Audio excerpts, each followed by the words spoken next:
আসসালামু আলাইকুম, স্বাগত জানাই বেসিক 316 ইউটিউব চ্যানেলে। আজ থেকে শুরু করতে যাচ্ছি মাইক্রোসফট ওয়ার্ডের কমপ্লিট মাস্টার ক্লাস। এই ভিডিওতে থাকবে এমএক্স ওয়ার্ডের বিস্তারিত আলোচনা, যার মাধ্যমে এমএক্স ওয়ার্ডের প্রত্যেকটা কাজ সহজভাবে দেখানোর চেষ্টা করা হবে ইনশাল্লাহ। আপনারা যদি প্রত্যেকটা ভিডিও শুরু থেকে শেষ পর্যন্ত দেখে শিখতে পারেন, তাহলে আপনার এমএক্স ওয়ার্ডের বস হতে পারবে। শুরুতেই বলে নিচ্ছি, আমি যে এমএক্স ওয়ার্ড ব্যবহার করতেছি তা হলো 2019। আপনার যদি পুরাতন তা ইউজ করে থাকেন তাহলে কোনো সমস্যা নেই, একটু আলাদা হতে পারে।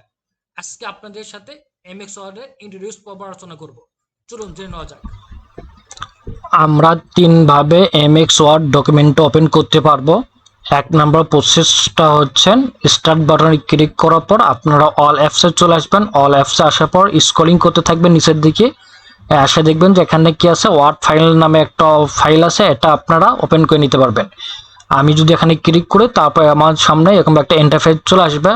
এর আগে আমি যতগুলো কাজ করা হয়েছে বা আমার সেভকৃত যতগুলো ফাইল আছে, চাইলে আমি ওই ফাইলগুলো এখান থেকে কি ওপেন করে নিতে পারবো। এবং এখানে যে বিষয়গুলো দেখতেছি এটা হচ্ছে আমাদের কি প্রত্যেকটা আমাদের এক একটা থাম্বনেল, চাইলে আপনি এখান থেকে থাম্বনেলগুলো ইউজ করে নিতে পারবেন। যেহেতু আমি আপনাদেরকে সম্পূর্ণ নতুনটা দেখাবো, সেক্ষেত্রে আমি ব্ল্যাঙ্ক ডকুমেন্টে কি করব, ওপেন করব। এটা ছিল এক নম্বর প্রসেস। আমি এটা যদি ক্লোজ করে দেই এবং দ্বিতীয় নম্বর প্রসেসটা যদি দেখায়, এখানে সার্চ বাটন আপনারা এমএক্স ওয়ার্ড লিখে সার্চ করলেই কি আপনি কিন্তু আপনাদের ডকুমেন্টটা ওপেন করে নিতে পারবেন। এটা ছিল 2 নাম্বার। 3 নম্বর বিষয়টা হচ্ছে আপনার মাউসের ডান বাটনে ক্লিক করবেন, ক্লিক করার পর মাইক্রোসফট ওয়ার্ড ডকুমেন্টটা ওপেন করে নিতে পারবেন। আগে 2 প্রসেসে আপনাদেরকে আলাদাভাবে সেভ করে নিতে হবে, এবং এখন যে প্রসেসটা দেখাচ্ছি 3 নাম্বার, এখানে চাইলে আপনার কি সাথে সাথে আপনাদের ফাইলের নামটা কি পরিবর্তন করে নিতে পারবেন। কিন্তু আপনারা, আমি ফাইলের নামটা কিন্তু পরিবর্তন করে নিলাম। আমি এটা এখন ওপেন করি। ওপেন করে আমি আমাদের যে এমএক্স ওয়ার্ডের যে বেসিক যে বিষয়গুলো আছে, এই বেসিক বিষয়গুলো আমি আপনাদেরকে জানানোর চেষ্টা করব। উপরে যেটা দেখতেছেন এটা হচ্ছে আমাদের টাইটেল বার।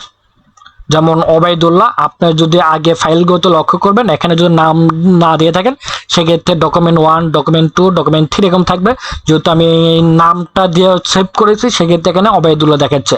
এটা হচ্ছে আমাদের টাইটেল বার। টাইটেল বারে হচ্ছে আমাদের বাম পাশে দেখবেন যে এটা হচ্ছে আমাদের কুইক অ্যাক্সেস টুলবার। এখানে সেভ আছে, আমাদের এন্ডো আছে, রিন্ডো আছে।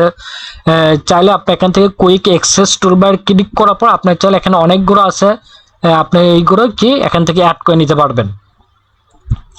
এবং আমাদের টাইটেল বার নিচে যে দেখতেছেন হোম, ইনসাইড, ডো, এইগুলো হচ্ছে আমাদের ট্যাব বার। ট্যাব বারের নিচে যে দেখছেন সেটা হচ্ছে আমাদের রিবন বার।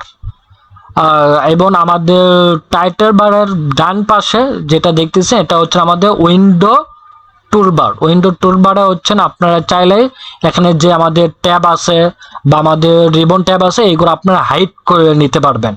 আমি যদি আপনাকে দেখাই যে আমি সম্পূর্ণ হাইড করে দিলাম, যেখানে আমাদের কোনো ট্যাব বলেন বা রিবন ট্যাব বলেন এখানে কিছু দেখাবে না। চাইলে আপনি শুধু কি ট্যাবটা দেখতে পারবেন।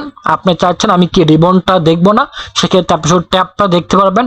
আপনি যদি বলেন না আমি ট্যাব এবং রিবন দুটোই দেখতে যাচ্ছি, সেক্ষেত্রে আপনার 3 নাম্বার অপশনে ক্লিক করে কিন্তু ট্যাব এবং রিবন আপনার কি দুটোই কিন্তু ইউজ করতে পারবেন। এবং পাশের যে মাইনাস চিহ্নটা দেখতেছেন এটা হচ্ছে আমাদের মিনিমাইজ। চাইলে আপনার ফাইলটা মিনিমাইজ করে অন্য একটা ফাইল ওপেন করে কাজ করতে পারবেন। এবং পরে যেটা হচ্ছে আমাদের হচ্ছে চতুর্ভুজ আকারে দেখতেছেন এটা হচ্ছে আমাদের ম্যাক্সিমাইজ। এবং পরেরটা হচ্ছে আমাদের ক্লোজ বার।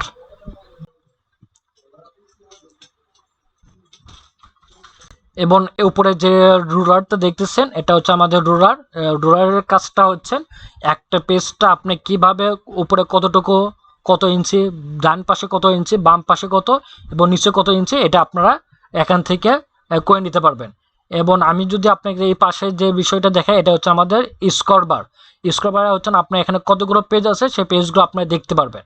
এবং আমি যদি আপনাদেরকে নিচে দেখানোর চেষ্টা করি, এটা হচ্ছে আমাদের ডকুমেন্ট ইনফরমেশন বার। আর এখান থেকে আমার এখানে 2টা পেজ আছে, আমার এখানে কোনো শব্দ লেখা হয়নি, সেজন্য এখানে ওয়ার্ড 0 দেখাচ্ছে। এবং আমাদের ডান পাশে যেটা আছে এটা হচ্ছে আমাদের হচ্ছে ভিউ বার। আর ভিউ বার হচ্ছে আপনার পেজটা বর্তমানে আমাদের হচ্ছে পিন লেআউট আকারে আছে। আপনি যদি এটা যদি রেড মোডে দেখতেছেন যে না আমি এখানে কি লিখছি বা আমি যেভাবে বইগুলো পড়া ওইভাবে দেখতেছেন, সেক্ষেত্রে আপনারা রেড মোডে ক্লিক করে আপনি কি এটা কিন্তু রেড মোডটা হয়ে যাবে কিন্তু আপনাদের। এবং এটা দেখতেছেন এটা হচ্ছে আমাদের জুম বার, এখান থেকে আপনি জুম ইন এবং জুম আউটটা করে নিতে পারবেন। আশা করি প্রত্যেকটা ব্যক্তি আপনারা অবশ্যই বুঝতে পেরেছেন। যদি বুঝতে না পারেন সেক্ষেত্রে আপনারা কমেন্ট করবেন, আমি আপনাদেরকে জানানোর চেষ্টা করব। ধন্যবাদ।